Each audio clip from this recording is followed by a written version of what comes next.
Jones Road, I honestly had no clue what it was going to become or how big it would be and how well received, but that's not what an entrepreneur thinks about when they're starting something new. The first thing I tell people is calm down. You've moved from a makeup artist to center stage. You know, you are one of the original creators. I'm the kind of person that thinks I could always do something better. Building the plane as it's taking off in many ways. A good way to put it. I'm going to have to remember that. The name of Jones Road is because I can't use Bobbi Brown. I wasn't done, but I know if we ever sell Jones Road, I'll just have to make up something else.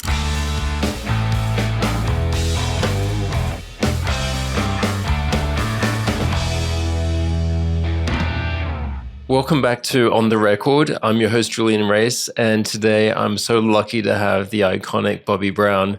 Bobbi, welcome to the pod. Thank you for having me. So we were just catching up earlier and saying the last time you and I got together was about 6 years ago. I think it was pre-COVID, wasn't it? I think it was just, we hadn't had lockdown yet, and you and I were talking about distribution strategies, particularly when I was in Asia, helping brands scale in China. You know, obviously I'm a huge fan and you know, caught up a lot on your podcast that you've been doing ever since. And I think the one thing that I, wanted to say and why I think it resonates so well with me is, I'm in a time of my life where I'm trying to become who you are and what, real and be very honest and upfront about like what we want to do and what we want to do to give back. And I find, working with other entrepreneurs and doing this podcast has really helped me understand that. But today, it's about you, and wanted to share with our audience. Obviously, you've told your story about where you've come from, but I think there's a lot that's happening in your business now, which there's so much we can learn from. So, to that, I would love to start with Jones Road. Jones is my mother's maiden name, so it resonates with me as well. So, I'd love to hear that transition from Bobbi Brown to Jones Road. So Jones Road, I honestly had no clue what it was going to become or how big it would be and how well received, but that's not what an entrepreneur thinks about when they're starting something new. For me, it was just, I wasn't done. I didn't know what I wanted to do in the interim, and tried a couple things, worked on a bunch of things, kept busy, of course, and different projects, nothing uberly successful, but it was a great time for me to kind of learn the new way of doing things, especially having a digital brand, which was something I didn't have experience with.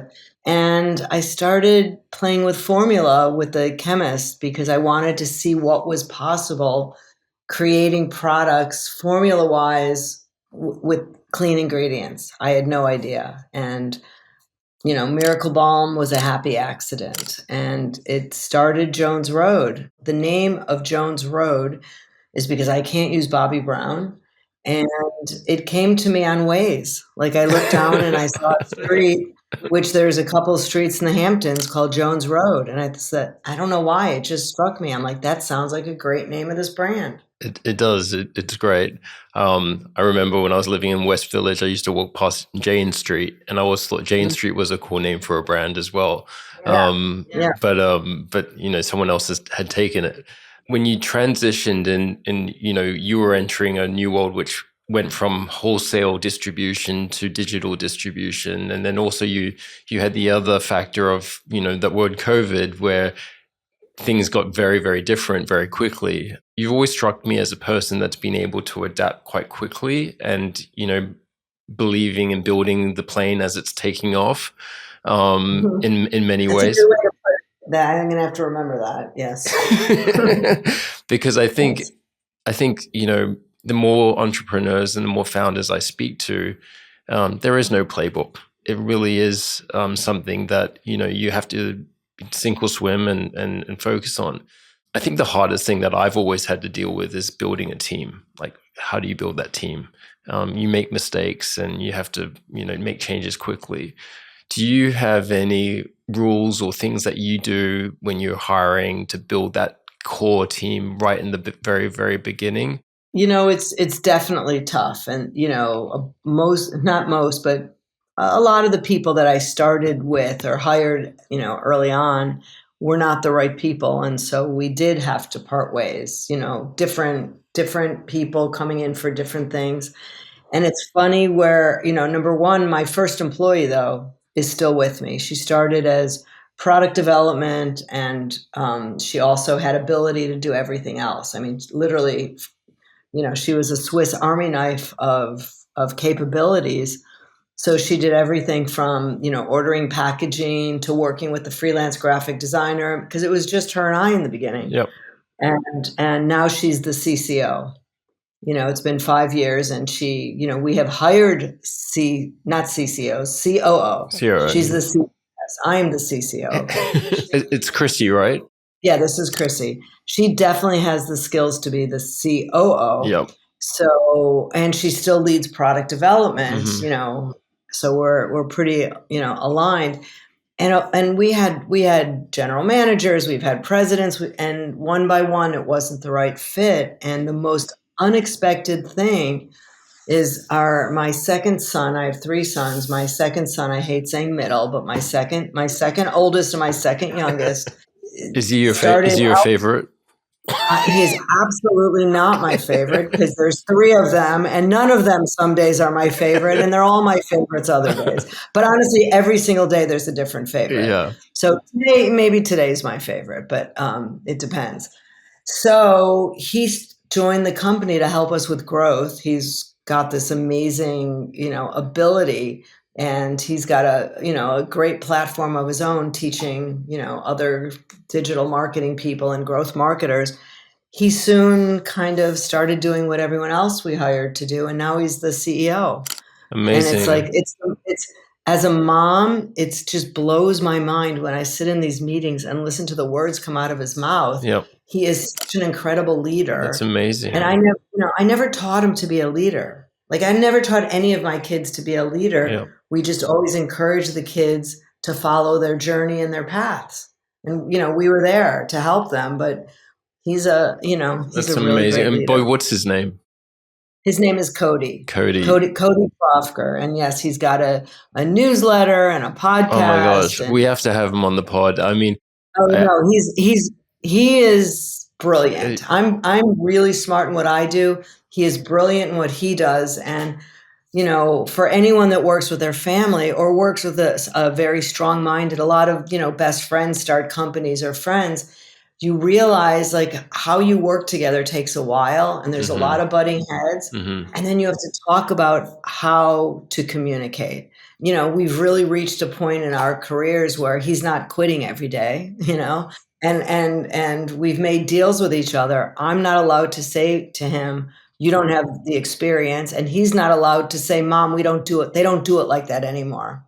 Well, I mean, those 2 phrases, we should write those right down right now. Yeah. I mean, as you know, Bobbi, I've got 2 brothers. I'm one of 3 boys, and I also have 3 boys. And I tell each one of them that they're my favorite independently every single day. Yeah. Yeah, but they're young, so at this point they still believe you. My kids, they've given up on that a long time ago. Okay. They're 20, 18, and 16. Okay, right, they're not little so they're very much on their way. One just dropped out of university to pursue his music career, and the middle one's moving to Tokyo, and the last one's going into fashion. So God help us. Yeah, and you know what? It changes. It does change. My kids, my oldest is 35, Cody's 32, and Duke just turned 27. And I mean, Duke runs the family office, and he used to be, I thought he was going to be like a really cool creative director. Like, he's so visual and design focused, but no, he totally fell in love with investing, and he's organized. So I didn't expect that. And, my oldest one, nothing ever surprises me. He was always the brains growing up. He, applied to his favorite school and got in, which was Stanford. Like, everything was, so easy. So easy, yeah. But he is not an entrepreneur. Doesn't want to be an entrepreneur. He wants to be someone's, second, I guess. I mean, it's so interesting because you look at three boys. They're very different, and they all have different personalities, and they have all different wishes and wants and creative outlets. And I think it's very special because, I love watching the kids develop in that way.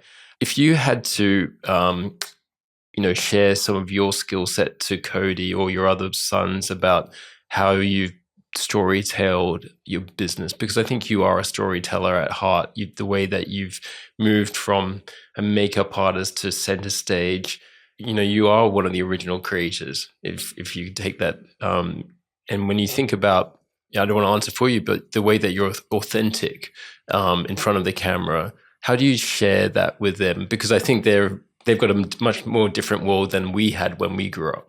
None of them have the desire and probably the natural talent to be in front of the camera kind of person.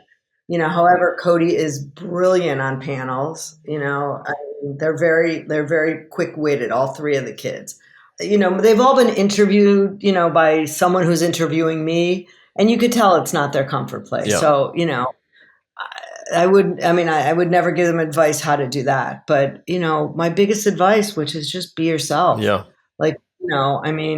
Just be yourself, say what makes sense. And, honestly, the words that come out of all three of their mouths, are like when I hear them talking, business or things, it's really, because they're still my little babies, Yeah.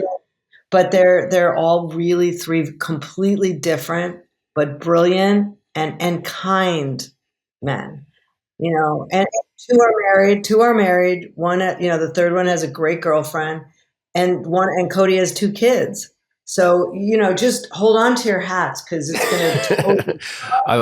And then you've got daughter-in-laws. I'm so interested to off camera talk to you about how you feel about their wives and going through that process. One is my head of brand. One is I only work with one, and she's my head of brand. Oh, amazing. Again, the three girls are very different. Yeah. And, I get to say, do you like this sweater? Yeah. What do you think about shoes? So it's really fun. So, obviously the boys, they love their moms. That's what what I've noticed, and they look up to their moms, but whether you see it or not.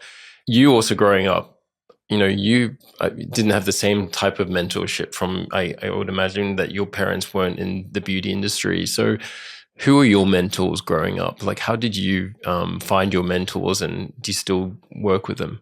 Well, my parents were so, instrumental because my mother was the one that told me to follow my passion to even go to college. Like, she didn't say, think about your career. You should be a teacher, an accountant, a lawyer. Yep. What do you love and how do you turn that into education? And it was makeup. So she helped me in that direction. And my father has always been my biggest cheerleader.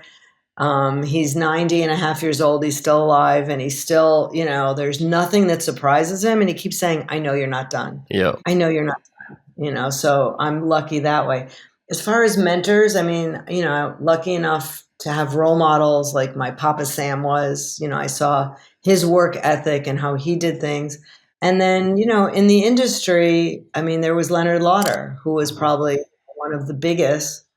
And I'm lucky I have people to learn from, whether it's Yogi Berra, whether it's, Mickey Drexler, whether it's just all these great people.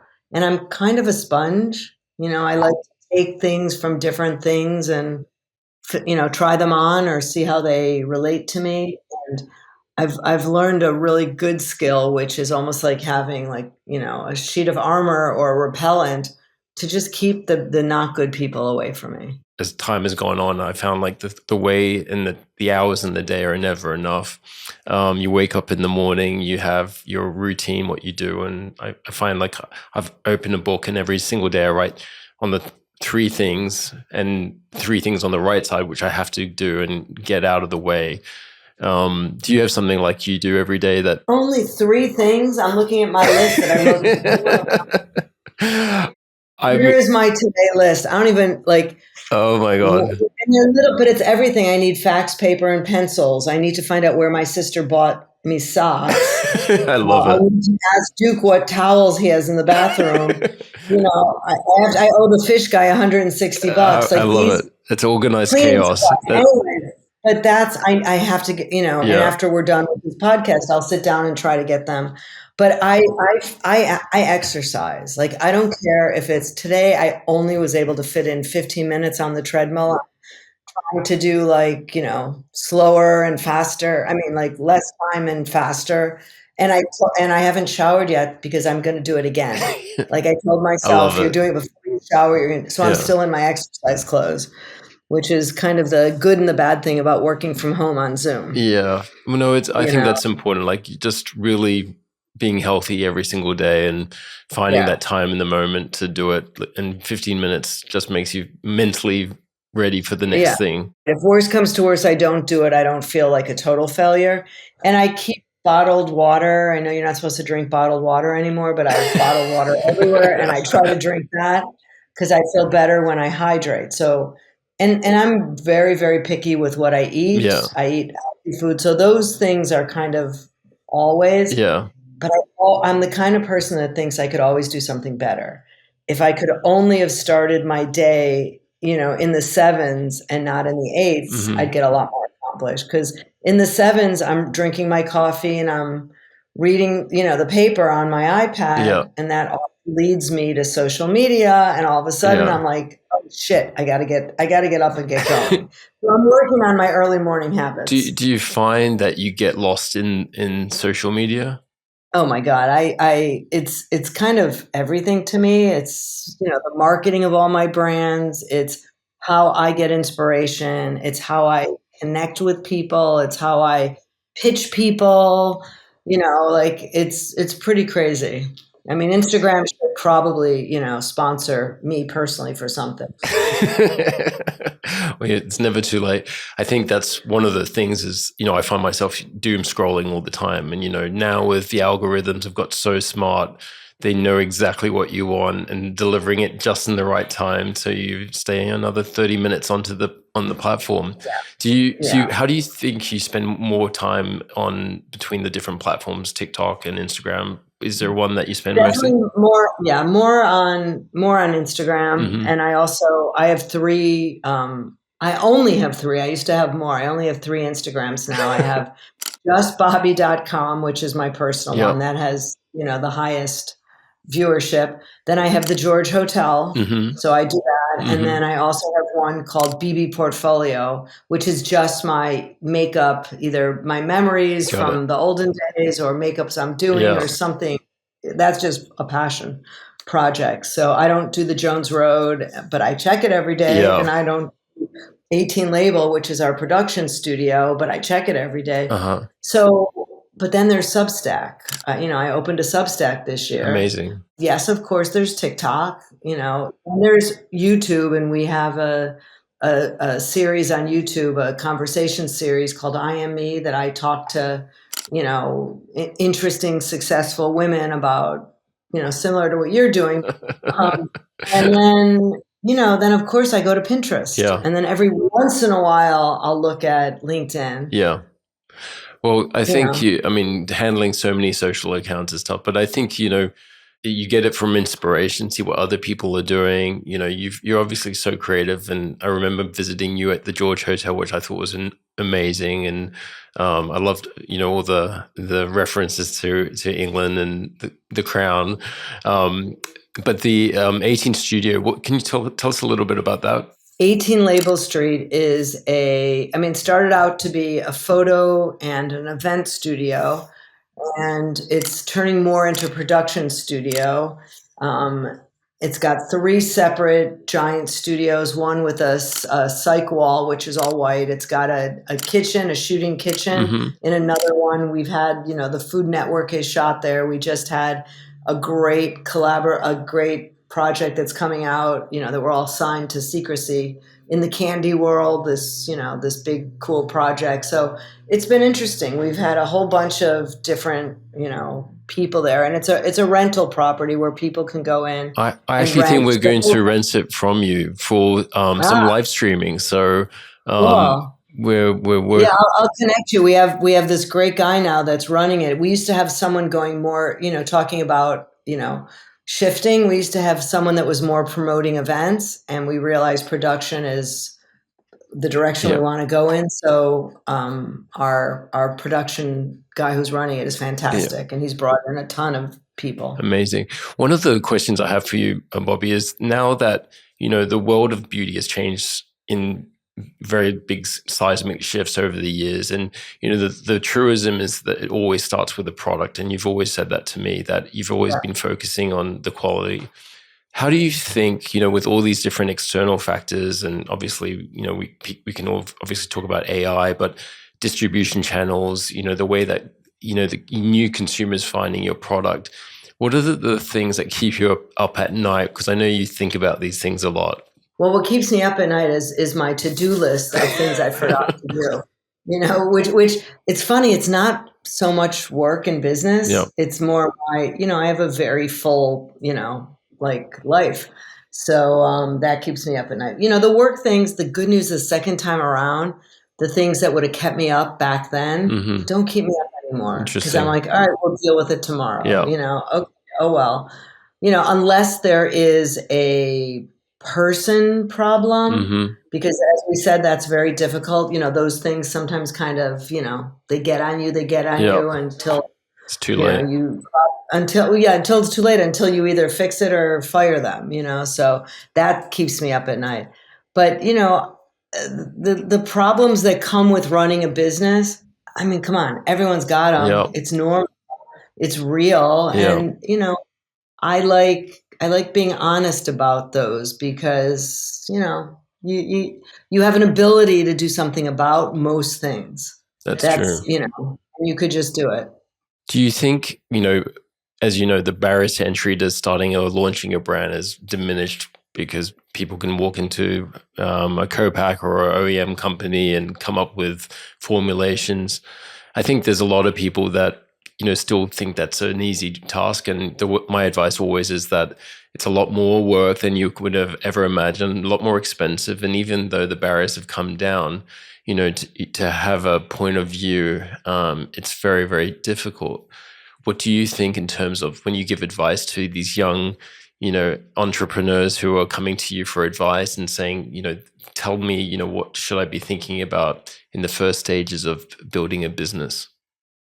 Well, the first thing I tell people is calm down. Because oh my God, it's like you're never gonna, not everyone is meant to be an entrepreneur. Yeah. And if it's constantly like it's, and if you over raise money before you know what you're doing, it's not gonna work. Yeah. And how many young founders come to me with the most beautiful decks I've ever seen. Amazing. Yeah. And talk about all of this, and then I asked to see the product, and they said, "Well, we haven't done it yet." I'm like, "Well, then how do you know you're going to have? Well, I need to raise the money first." Yeah.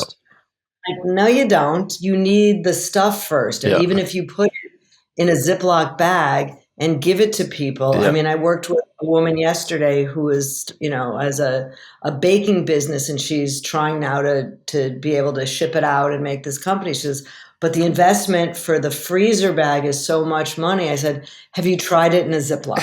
In a Ziploc. She goes, yeah, they do. I said, well, why not launch this in a Ziploc and make it look really interesting, put something, whatever. And when you have a reason to believe it's going to be successful, then you invest absolutely in the 10,000, package thing. And she's like, I never thought of that. I'm like, you have Ziplocs, right? Go. Exactly. So, I remember when I started Skin Laundry, the first location, I didn't even know you had to have a medical license. And I was letting people come in the door and literally putting a laser on their face. And, it was only then you get the confidence. But I think, putting yourself out there and trying to figure it out first. I think there's too many cushions around the room if, that people want to fall down and there weren't no downside, but you have to take the risk.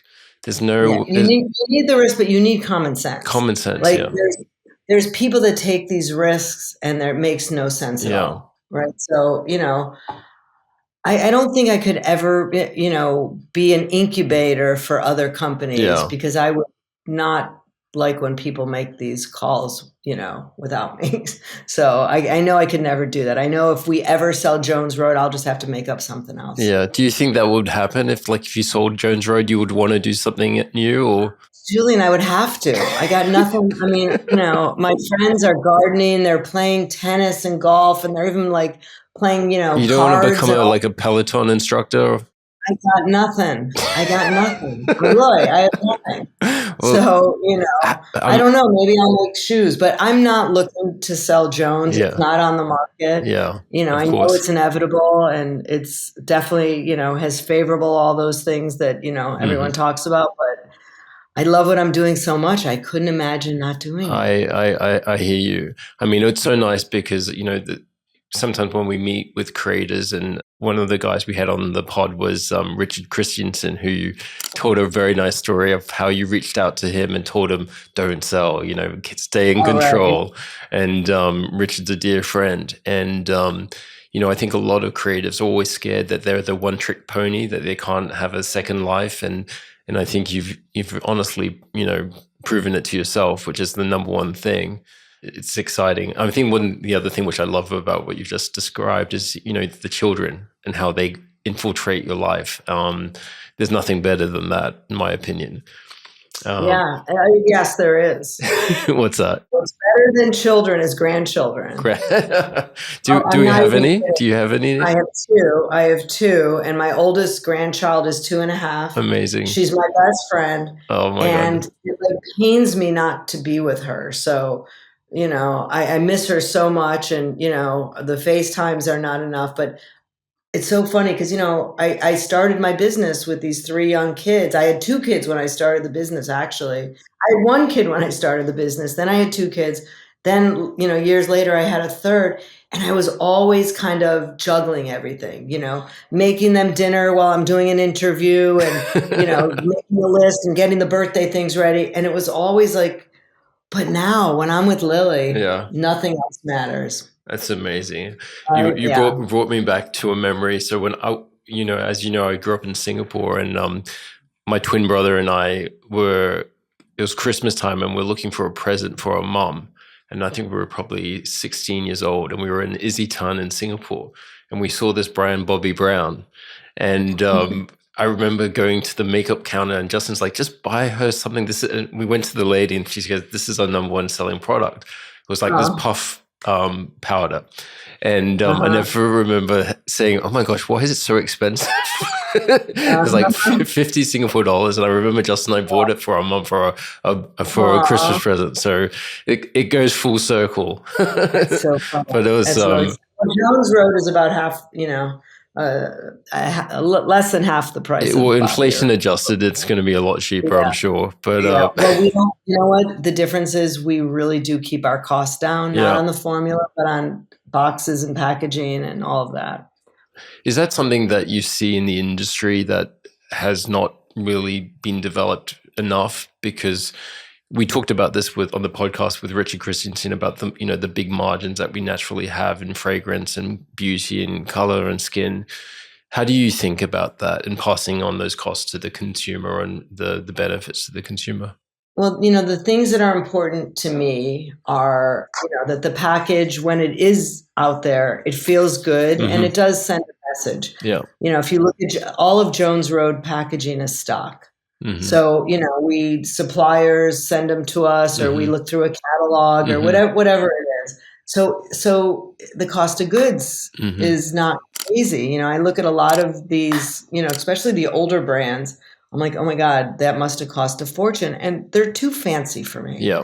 Like I have a, kind of a more simple aesthetic. So whatever we do at Jones, we just really try to, have it favorable. And look, to some people, Jones Road is expensive, but to the people that have been used to buying, Chanel and Estee Lauder and, all those brands, it's pretty reasonable. You've always stuck to the course, which was slightly different to, Bobbi Brown, which was a lot more expensive.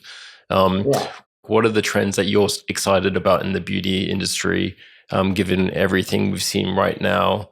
What excites you? What do you want to invest in? Is there something that makes you more like cautious or curious about, other markets as well? Well, I mean, that is a pretty big question. And what what I don't love even the word trends, because I don't care about them. And by the time it's a trend, everyone's doing it and I'm bored with it. But I'm excited and interested about a bunch of things. Like I asked my PD team today, I said, could you do me a favor?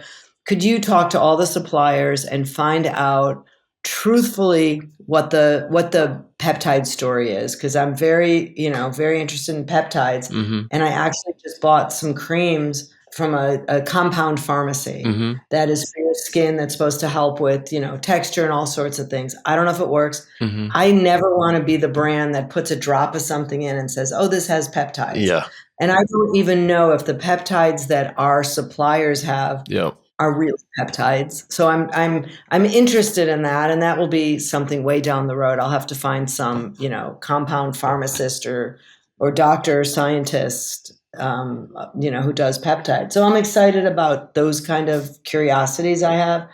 And, my memoir is launching in September. Amazing. So I'm super excited. When did you start writing that?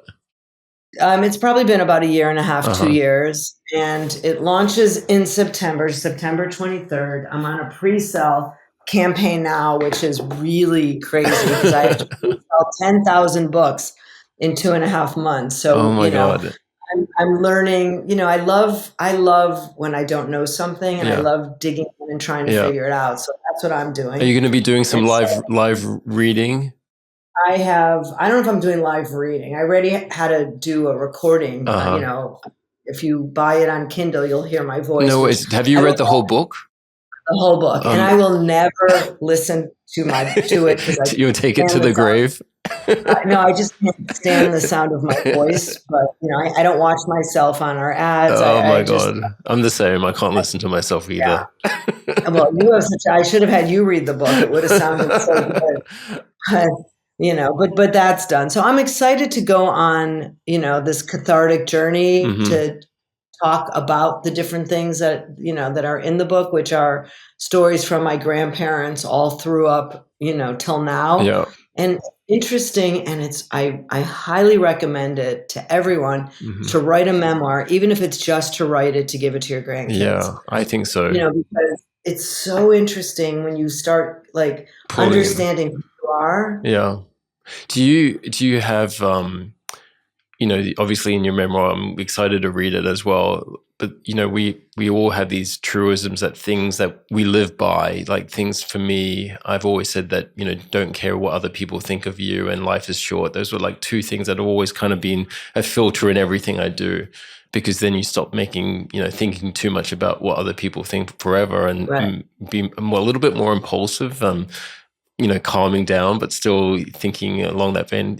Are there some things that are in your life that you live by? Well, I think, when people read the book, I'm hoping that they'll get a lot of confidence to do things their way, not my way, but their way. And, the book is all about, resilience, but it's also about, okay, these things happen to all of us. But what matters is not that it happened. What matters is what you do with the information. That's right. What you think and what your next action is, and it's really helped me understand this. And when I talk to, I have a couple very close relatives that are going through stuff at work. They're in their early 40s or late 30s, and I'm just like, okay, I'm listening to them. I'm like, okay, and the message is, this happened and it sucks. Yeah. What are you going to do about it? Exactly. Don't just sit here and feel bad. Don't just sit here and dwell on it. Yeah. Don't be angry. What's your action plan? And that's going to change the course of your life. So that's what I hope people will get from this book. No, that's great. I mean, it's often that the noise is always much louder at the time, but everything passes through, right? Bobbi, one question I have for you is that when you go into a meeting, whether it's an investor or speaking to a new partner, is there a way that you like to pitch or control the meeting or participate in the meeting? It's a great question, and really mostly it's being myself. And I'm always thinking about what could be, So I have no trouble pitching. I always say I've got this crazy idea. It makes no sense, but I have this crazy idea. And it usually often comes to me on the way into the meeting or, on the drive-in or the night before. I don't really I love it. I don't deal a lot with what's in front of me until it's right in front of me. Yeah. So even our mutual friend, my son made a AI of a funny collab between us and them, and I sent it to them, and I said, "What do you think?" And so now we're talking and working on a collab. Amazing. And I DM'd them like 10 ideas. Yeah. We could do this. So I'm going to meet with them next week. I can't wait to hear their ideas. Amazing. So really, it's just opening up and just saying what's on your mind. No, that's great. Bobbi, thank you so much for joining me today. I really enjoyed this. It was so nice to have you after, and I'm excited to come and see you and visit you at your office and at 18 Label Studios. I think that sounds great. But as I end my pod, I do this with everyone. Because you're such an icon, I got you 2 records, which one of them, I thought carefully about it because I think a lot of these songs mean things to me. So The Pretenders, I'm not sure if you've got that. It's okay. My favorite song is Brass and Pocket. It always makes me happy and smile. And I got you Fleetwood Mac as well because I figured. Well, that's my album with my sister. Really? Yeah. So Bobbi, like a little truth to this, like we're going to start a music label, you and I. So Julian and Bobbi. So that's our next venture together. All right. Well, I only like hip hop. So well, let's do it. If you saw my playlist on Spotify, you might change your mind. Well, I'm going to send you my son's music, so we'll see. Okay. Oh, right. Oh, that's cool. Excellent. Well, thank you so much, Bobbi. It's great to have you. Take care. Yeah, it was a pleasure.